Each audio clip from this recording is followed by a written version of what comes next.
Good morning. কেমন আছো তোমরা? আশা করি ভালো আছো। আমিও মোটামুটি ভালো আছি। তো বন্ধুরা, আজকে একটা তোমাদের রেসিপি দেখাবো, একটু অন্যরকম রেসিপি। তো তোমরা সঙ্গে থাকো, দেখতে থাকো বন্ধুরা।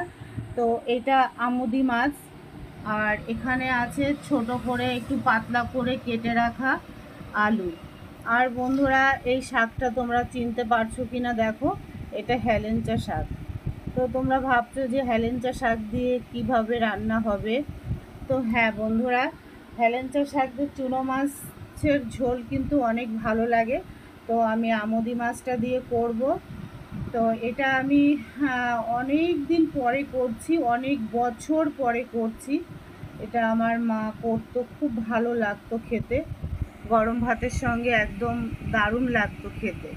তো বন্ধুরা, আমি আজকে হেলেঞ্চা শাকটা কীভাবে করব মাছ দিয়ে তোমরা দেখো। আর গরমের দিনে সত্যি এরকম খাবার খেলে অনেকটা ভালো হয়, পেটের পক্ষেও ভালো, শরীরও ঠান্ডা থাকে। তো বন্ধুরা, তো তোমরা দেখতে থাকো, সঙ্গে থাকো, আমি কিভাবে আমুদি মাছটা হেলেঞ্চা শাক দিয়ে করি। তো বন্ধুরা, মাছটা ভালো করে ধুয়ে পরিষ্কার করে হলুদ লবণ মেখে বেশ কিছুক্ষণ আমি রেখেছি। আর রঞ্জার শর্ট অ্যান্ড ব্লকের পক্ষ থেকে সকল বন্ধুদের ওয়েলকাম জানিয়ে রেসিপিটা আমি শুরু করছি। বন্ধুরা দেখতে থাকো, সাথে থাকো। তো বন্ধুরা দেখো, এদিকে আমি কড়াইয়ে তেল বসিয়ে দিয়েছি। প্রথমে আমি মাছটা ভেজে নেব। তো মাছটা আমি ভাজতে থাকি বন্ধুরা, তোমরা সঙ্গে থাকো, দেখতে থাকো। তো বন্ধুরা দেখো, মাছটাকে আমি সুন্দর করে কড়া করে ভেজে নিয়েছি। আর ওই মাছ ভাজা তেলে এবার আমি দিয়ে দেব আলুটা। আলুটাকেও আমি একটু লাল লাল করে ভেজে নেব। তো শেষ পর্যন্ত দেখো বন্ধুরা, আমার এটা কিন্তু খুবই স্বাস্থ্যকর খাবার। জানি না তোমরা হেলেঞ্চা শাক মাছ দিয়ে খাও কি না, আর সেটা বলতে পারবো না, কিন্তু ভালো লাগে বন্ধুরা, গরম গরম ভাতের সঙ্গে ভালো লাগে। তো আমি আলুটাকে ভেজে নিয়ে আগে একটু লাল লাল করে ভাজবো। তো শেষ পর্যন্ত থাকো বন্ধুরা, দেখো কিভাবে আমি মাছের ঝোলটা করি, আর কি হেলেঞ্চা শাকটা করি। তো বন্ধুরা দেখো, আলুটা কিন্তু আমি ভেজে নিয়েছি। এই পর্যায়ে আমি 3টে লঙ্কা দিয়ে দেব, কাঁচা লঙ্কা, আর দিয়ে দেব পরিমাণ মতন লবণ। তো মোরলা মাছে একটু লবণটা বেশি থাকে, ওই জন্য বেশি লবণ দেব না, আগে থেকে দিয়ে দেব পরিমাণ মতন হলুদ। তো বন্ধুরা, এটাকে আমি এখনও কিন্তু ফোড়ন দিইনি, তবে আর একবার আমি ফোড়ন দেব নামিয়ে। শেষ পর্যন্ত দেখতে থাকো। আর এই পর্যায়ে আমি দিয়ে দেব জল। জলটা একটু ঝোলটা একটু জাল উঠে গেলে তারপরে আমি শাকটা দেব বন্ধুরা। তো একটুখানি জাল হতে থাকুক, তারপরে আসছি আবার। তো দেখো বন্ধুরা, জলটা বেশ জাল উঠে গেছে। এই পর্যায়ে আমি দিয়ে দেবো শাকটা।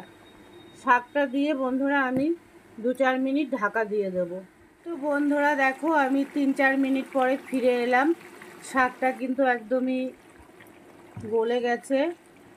তো এই পর্যায়ে আমি দিয়ে দেব মাছটা।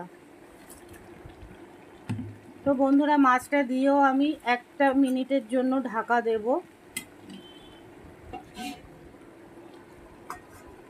তো 1 মিনিট পরে আমি আবার ফিরে আসছি। বন্ধুরা দেখো, আমি নামিয়ে নিয়েছি। এবার আমি ফোড়ন দেব।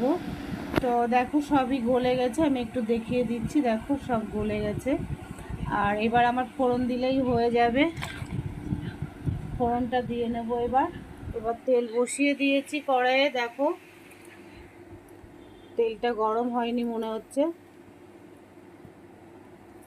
তো ফোড়নে আমি কি দেব দেখো, সামান্য আমি একটু রাঁধুনি দেব বন্ধুরা, আর কিছুই দেব না ফোড়নে, শুধু একটু রাঁধুনি দিচ্ছি।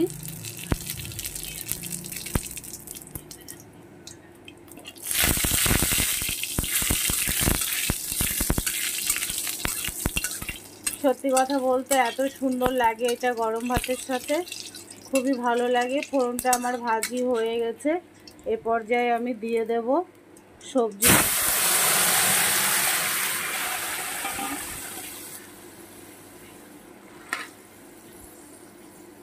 একটু সাবধানে নাড়াচাড়া করতে হবে, না মাছগুলো ভেঙে যাবে। রান্না কিন্তু আমার রেডি হয়ে গেছে, আর 1 মিনিট 2 মিনিট পর আমি নামিয়ে দেব। তো বন্ধুরা দেখো, হেলেঞ্চা শাক দিয়ে মোরলা মাছের ঝোল আমার রেডি। এটা কিন্তু অনেক ঝোল ঝোল ভালো লাগে না, আমি একটু গামাখা করেছি, তবে ঝোল আছে বন্ধুরা, এই দেখো ঝোল আছে।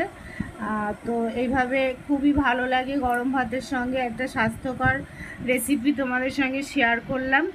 তো তোমাদের কেমন লাগলো বন্ধুরা অবশ্যই কমেন্ট করে জানিও। আর ভিডিওটা বাড়াবো না, এখানে আমার ভিডিওটা সমাপ্ত করব।